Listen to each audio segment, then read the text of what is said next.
एक अमीर घर की महिला वंशिका हर दिन अपने पति हरीश के साथ कार में बैठकर शहर की भीड़ भाड़ वाली सड़कों से होकर ऑफिस जाती थी। बाकी लोगों की तरह यह ट्रैफिक उनके लिए आम था, लेकिन रेड सिग्नल पर रुकते ही कुछ ऐसा होता था जो वंशिका के दिल को छू जाता था। जब उनकी गाड़ी ट्रैफिक या सिग्नल पर रुकती तो छोटे छोटे बच्चे उनकी गाड़ी को घेर लेते। कोई सामान बेचता, कोई भीख मांगता, और उन्हीं में से एक था आर्यन। वो 10 से 12 साल का मासूम सा बच्चा था। कभी वो गुब्बारे लेकर दौड़ता हुआ उनकी कार के पास आता, कभी उसके हाथ में किताबें होती तो कभी वो रंग बिरंगे फूल बेचता। उसकी मासूमियत और मीठी बातें वंशिका को बहुत अच्छी लगती थी। एक दिन वो उनकी गाड़ी के पास आकर बोला, आंटी गुब्बारा ले लीजिए, रंग बिरंगे गुब्बारे हैं। वंशिका मुस्कुराई और बोली, मैं इनका क्या करूंगी? आर्यन बोला, आंटी अपने बच्चे को दे देना, आपके बच्चे खुश हो जाएंगे। वंशिका हंसते हुए बोली, अरे मेरे बच्चे नहीं हैं। आर्यन ने मासूमियत से सिर हिलाया और कहा, आंटी ले लो ना, सुबह से एक भी नहीं बिका है। उसकी ये बात वंशिका के दिल में उतर गई। उन्होंने आर्यन से 2 गुब्बारे खरीदे और उनकी कार आगे बढ़ गई। कई दिन बाद फिर से उसी सिग्नल पर वंशिका को आर्यन खड़ा हुआ दिखाई दिया, लेकिन इस बार उसके हाथों में किताबें थी। वंशिका ने मुस्कुराकर पूछा, क्या बात है, आज गुब्बारे नहीं हैं? आर्यन बड़ी मासूमियत से बोला, आंटी गुब्बारे फट जाते हैं, जिससे काफी नुकसान हो जाता है। आज आप किताब ले लीजिए, बस 20 रुपए की ही तो है। जरूरत न होने के बावजूद वंशिका ने किताब खरीद ली। धीरे धीरे उन दोनों के बीच एक अजीब सा लगाव पैदा होने लगा और वंशिका को आर्यन बहुत अच्छा लगने लगा। हर बार वहां से गुजरते समय वंशिका उससे कुछ न कुछ खरीद लेती और चुपचाप उसकी हथेली पर पैसे रख देती, जिससे आर्यन के चेहरे पर मुस्कान तैर जाती। उसकी मासूम मुस्कान वंशिका को किसी मरहम की तरह सुकून देती थी। लेकिन अगले दिन जब वंशिका की कार सिग्नल पर रुकी तो अचानक उसकी नजर सड़क किनारे बिखरी हुई किताबों पर पड़ी। उसे तुरंत आर्यन का ख्याल आया। वंशिका बेचैन होकर शीशे के बाहर देखने लगी। उसका दिल जोर जोर धड़क रहा था। तभी कुछ बच्चे भागते हुए उनकी गाड़ी के पास आए और बोले, मैडम आप आर्यन को ढूंढ रही हैं ना? हाँ, कहाँ है वो? उन बच्चों ने कहा, दीदी उसका तो अभी थोड़ी देर पहले एक्सीडेंट हो गया है। वंशिका की सांसें रुक सी गई। ये सब कैसे हुआ? उसकी हालत कैसी है? बच्चा बोला, दीदी एक कार वाला उसे टक्कर मारकर भाग गया। उसका सिर फट गया था। लोग उसे अस्पताल लेकर गए थे, लेकिन हमने लोगों को बातें करते हुए सुना है कि उसका बचना बहुत मुश्किल है। वंशिका के हाथ कांपने लगे। न जाने क्यों उसकी आंखों से आंसू बहने लगे। वंशिका के दिल में एक अजीब सी टीस उठी, लेकिन उसे जरा भी अंदाजा नहीं था कि ये दर्द सिर्फ एक बच्चे का नहीं, बल्कि ये हादसा उनकी जिंदगी की सबसे बड़ी सच्चाई सामने लेकर आने वाला था। एक ऐसा खुलासा जिसे सुनकर वंशिका के बरसों पुराने घाव फिर से ताजा हो जाएंगे, क्योंकि वो मासूम बच्चा आर्यन कोई और नहीं बल्कि उन्हीं का खोया हुआ बेटा था, जिसे पैदा होते ही एक मजबूरी ने उनसे छीन लिया था। वंशिका ने जैसे ही ये सुना कि आर्यन का बचना मुश्किल है, वो घबराई हुई आवाज में बोली, क्या तुम लोग मुझे उसके घर लेकर जा सकते हो? बच्चे तुरंत बोले, हाँ आंटी, वो तो हमारे घर के बिल्कुल पास में ही रहता है। वंशिका ने हरीश की ओर देखा। उसकी आंखों में बेचैनी साफ झलक रही थी। वंशिका ने कहा, हरीश मुझे यहीं उतार दो, मुझे कुछ भी अच्छा नहीं लग रहा है, मुझे उसे देखने जाना ही होगा। हरीश ने गहरी सांस ली और बोला, ठीक है तुम चली जाओ, मुझे तो दुकान खोलनी है, लेकिन जो भी हो मुझे तुरंत फोन करना। हरीश ने उसे वहीं उतार दिया।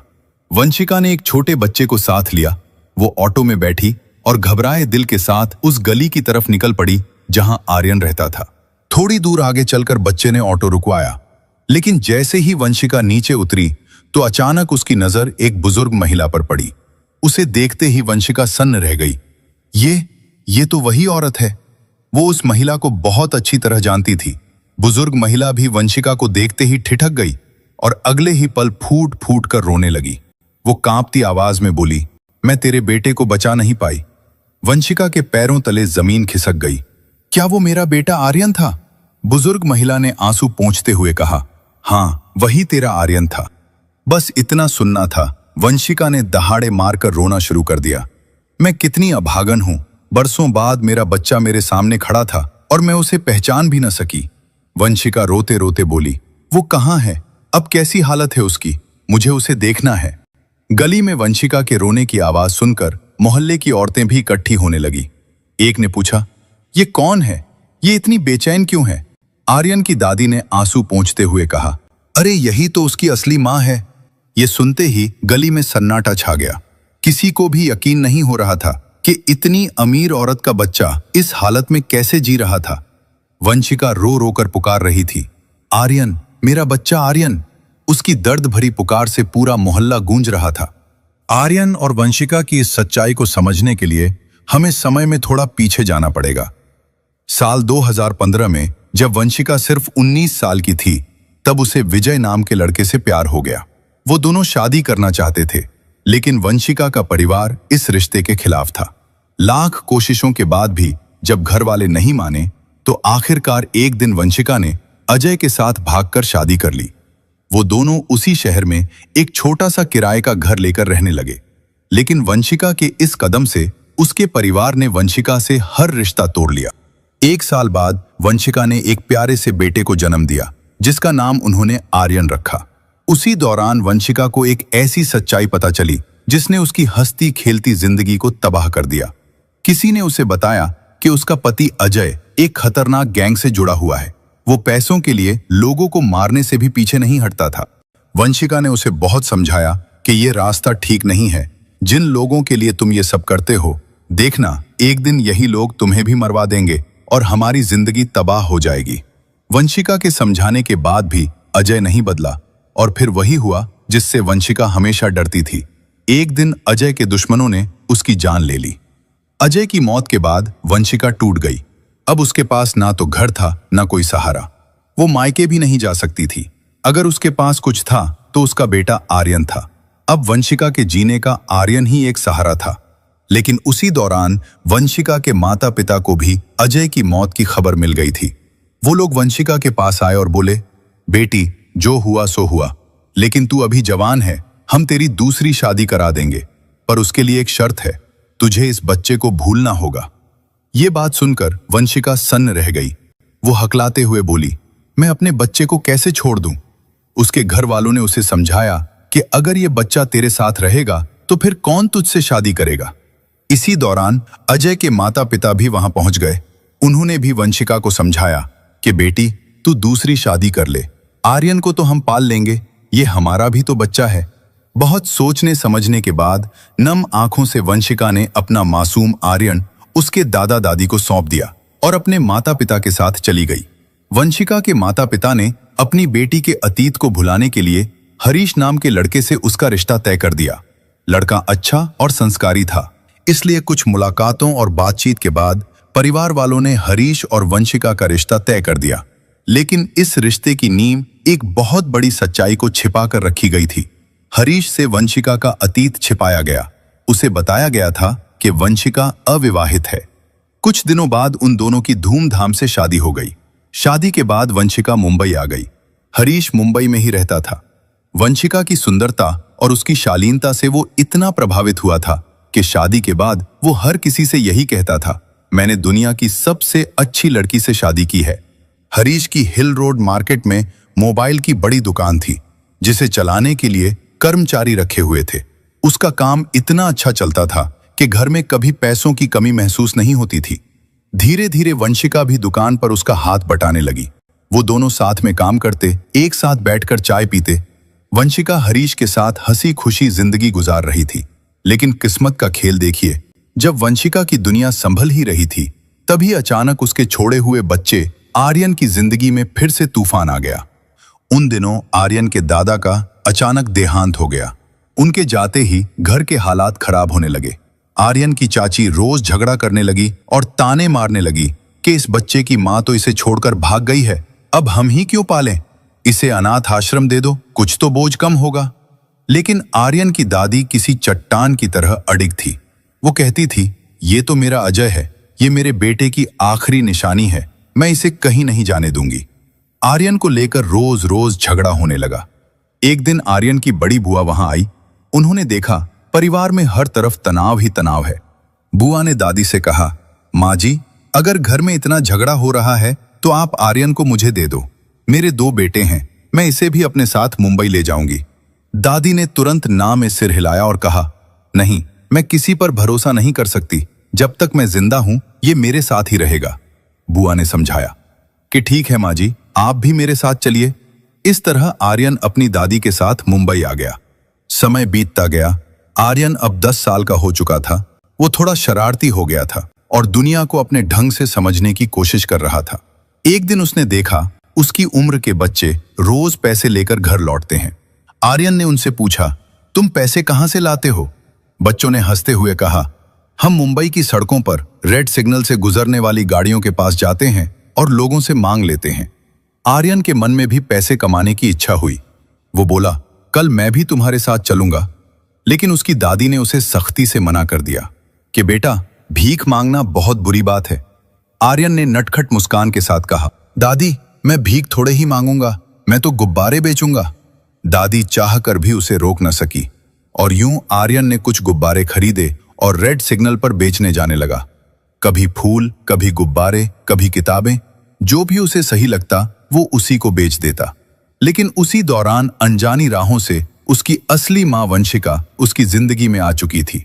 वो दोनों रोज एक दूसरे के सामने होते थे। वंशिका के दिल में उसे देखते ही ममता उमड़ पड़ती थी, लेकिन वो इसे इत्तेफाक समझती रही। वो दोनों पास होकर भी एक दूसरे से अनजान थे। वंशिका मन ही मन अपने बेटे को हर रोज याद करती थी, लेकिन उसके माता पिता ने उसे सख्ती से मना कर रखा था कि कभी गलती से भी आर्यन का नाम मत लेना, क्योंकि अगर किसी को पता चल गया तो तेरी जिंदगी खराब हो जाएगी। इसलिए वो चुप रहती थी, अपने आंसुओं को छुपाती थी और अगर वो कभी मायके जाती तो बस उसे इतना ही पता चलता था कि आर्यन अपनी बुआ के साथ मुंबई चला गया है। कितना अजीब इत्तेफाक था। माँ और बेटा एक ही शहर में थे, एक ही सड़क पर खड़े थे और एक दूसरे के साथ बातें भी करते थे, लेकिन यादें बहुत धुंधली हो चुकी थी। वंशिका ने कई बार उससे नाम पूछा था, उसके घर वालों के बारे में भी पूछा था और आर्यन ने उसे बताया था कि मैं अपनी दादी के साथ रहता हूं, मगर वो ये नहीं जानती थी कि ये दादी वही हैं जिन्होंने उसके बेटे को पाल पोस कर बड़ा किया था। लेकिन आज वंशिका जब आर्यन को तलाश करते हुए उसके घर पहुंची और दादी को सामने खड़े देखा तो उसकी आंखें खुली की खुली रह गई और बरसों पुरानी यादें फिर से ताजा हो गईं। उसके दिल में ममता की टीस उठी। क्या सच में वो मेरा बेटा आर्यन था? दादी ने कांपती आवाज में कहा, हाँ बेटी, यही तेरा आर्यन है, लेकिन आज उसका एक्सीडेंट हो गया है। वंशिका चीख पड़ी, कहाँ है वो? मुझे अभी उसे देखने जाना है। दादी ने बताया कि उसे अस्पताल लेकर गए हैं। उसकी बुआ भी उसकी हालत के बारे में कुछ नहीं जानती। उन्हें बस इतना ही पता चला था कि उसे बहुत गंभीर चोटें आई हैं।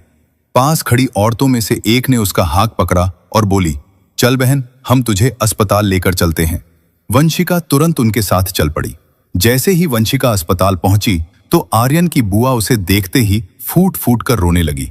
उन्होंने बताया, डॉक्टर कह रहे हैं कि आर्यन के बचने की उम्मीद बहुत कम है। वंशिका कांपती हुई आवाज में बोली, ऐसा मत कहिए, दुआ कीजिए कि वो मुझे छोड़कर ना जाए। इसी तरह 6 घंटे बीत गए। वंशिका को हर मिनट किसी पहाड़ की तरह भारी लग रहा था। आईसीयू का दरवाजा बंद था। अंदर आर्यन जिंदगी के लिए जंग लड़ रहा था।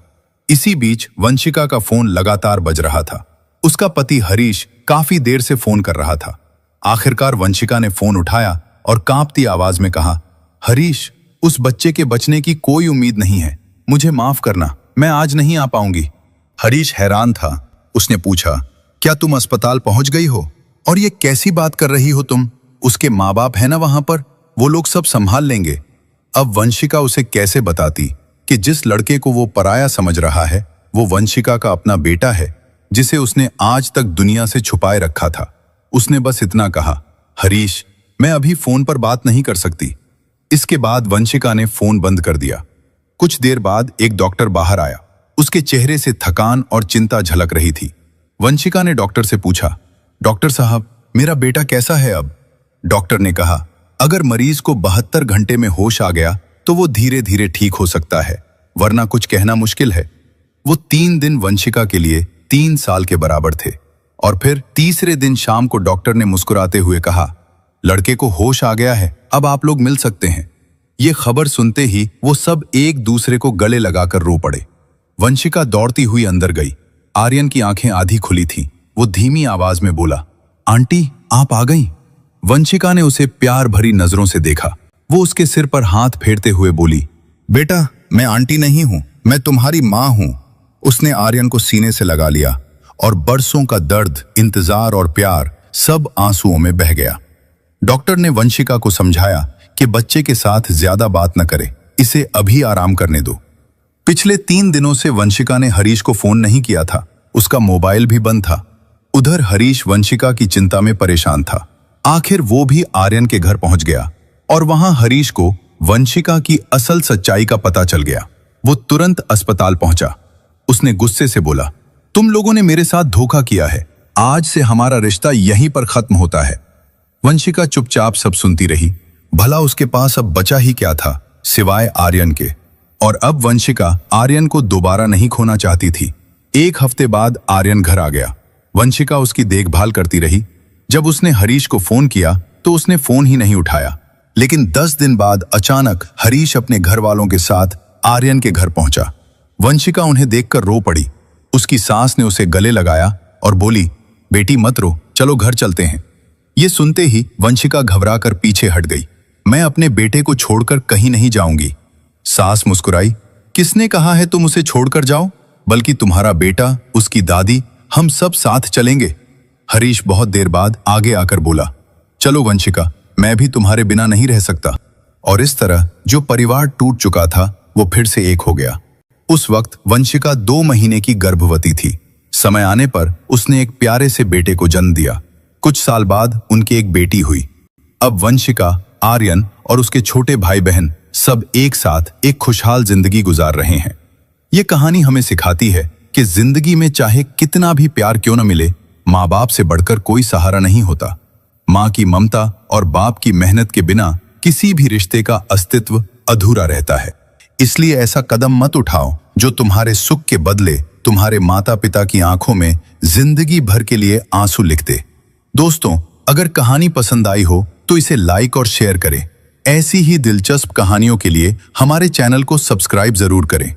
यह कहानी पूरी तरह काल्पनिक है। ये सिर्फ और सिर्फ मनोरंजन और सीख के उद्देश्य से बनाई गई है।